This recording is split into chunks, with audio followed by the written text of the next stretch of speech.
Olá, começa agora mais uma edição do programa Você Tem Direito. Hoje vamos falar sobre uso capião. O uso capião existe no Brasil desde 1916 e desde então vem sofrendo algumas mudanças na lei brasileira. Para falar um pouco mais sobre o uso capião, eu converso com a doutora Fiamma Bezerra, advogada. Como vai, doutora? Vou bem, e você? Tudo certo. Doutora, o que é uso capião e quantas modalidades de uso capião existem no Brasil? Primeiramente, eu queria dizer que é uma honra estar aqui e ser entrevistada por você, desde já. O uso capião, ele é um instituto jurídico que visa garantir o direito de propriedade a quem não é proprietário, mas desde que possua a posse mansa e pacífica sobre um imóvel. É importante frisar que deve-se obedecer o lapso temporal determinado em lei e alguns requisitos legais também. Quantas modalidades de uso capião existem?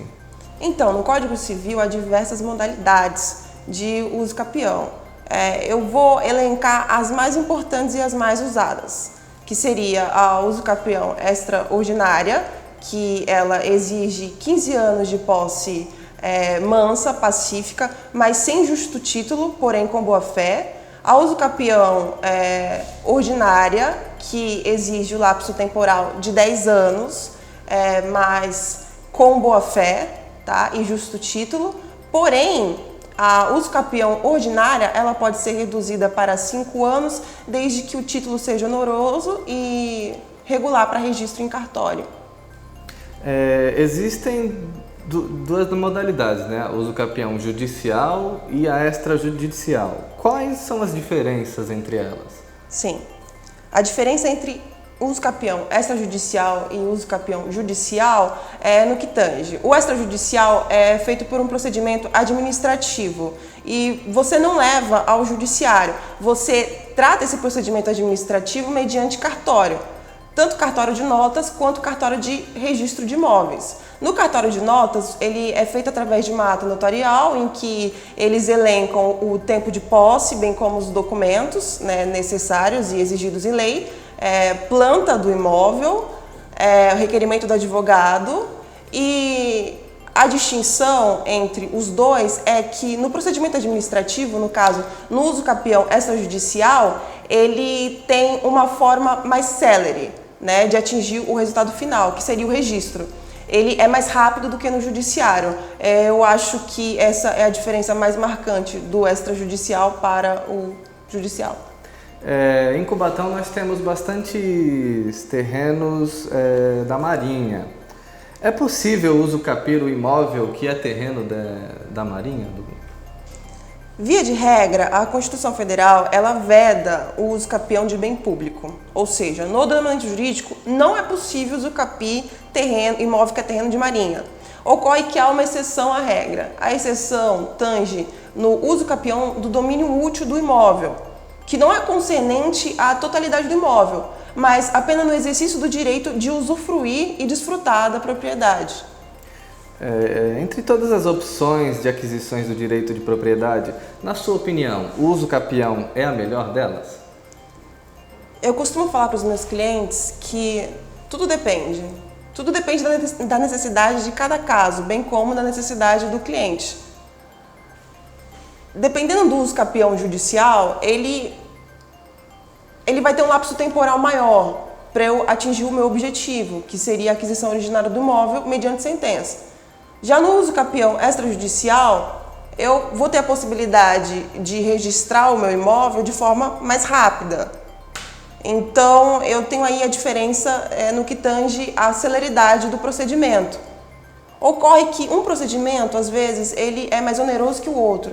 Então, eu costumo falar que depende da necessidade do cliente a saber o que ele quer. Ele quer custear mais e ser mais rápido, ou ele quer custear menos e esperar um lapso temporal maior. Então, tudo depende do que o cliente necessita ou espera. Costumam chegar muitos casos da pessoa querendo uso capir algum imóvel, algum móvel no seu escritório? Sim, é muito frequente. Hoje eu tenho cerca de 6 usucapiões. a pessoa que chega aqui, ela conhece da lei ou ela chega querendo, eu acho que eu tenho esse direito, ou você explica esse direito melhor para ela, ou como é que funciona na prática?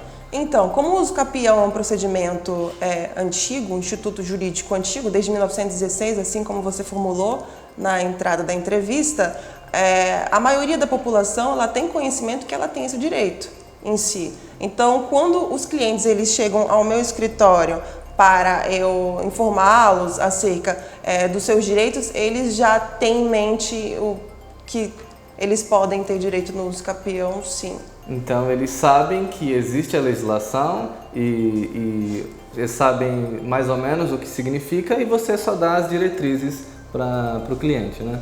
Exatamente, eles têm noção da legislação, eles sabem o que significa, só não as peculiaridades do caso. Para finalizar, doutora, eu tenho uma pergunta da internet. Quem pergunta é o Paulo César, do Jardim Casqueiro. Ele diz o seguinte: o que é domínio útil e como proceder na União a mudança de regime de ocupação para o aforamento? Então, como eu disse anteriormente, o domínio útil é o exercício de poder usufruir e desfrutar da propriedade. Ele não se concentra na integralidade da propriedade.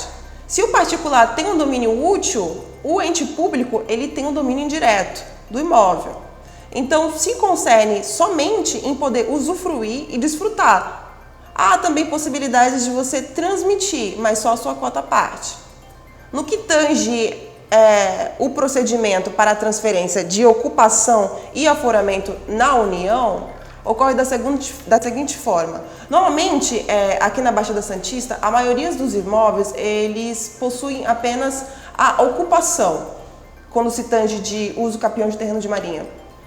Poucos são aqueles que têm aforamento. O aforamento é um contrato entre o particular e o ente. E nesse contrato, o ente ele determina a área que o particular ele detém e determina algumas especificações do domínio útil. Para fazer o pedido de mudança de ocupação para aforamento, tem que entrar com um processo administrativo na União, em que será analisado o seu pedido e possivelmente pode ser aceito. É importante frisar que o seu pedido pode ser passível de decisão denegatória. Muito obrigado, doutora, pela sua presença. A gente agradece e até um próximo encontro. Obrigada, eu que agradeço. Bom, vamos ficando por aqui. Se você tem alguma dúvida ou ficou alguma sugestão, pode entrar em contato com a gente pelas redes sociais TV Câmara Cubatão. Até o nosso próximo encontro.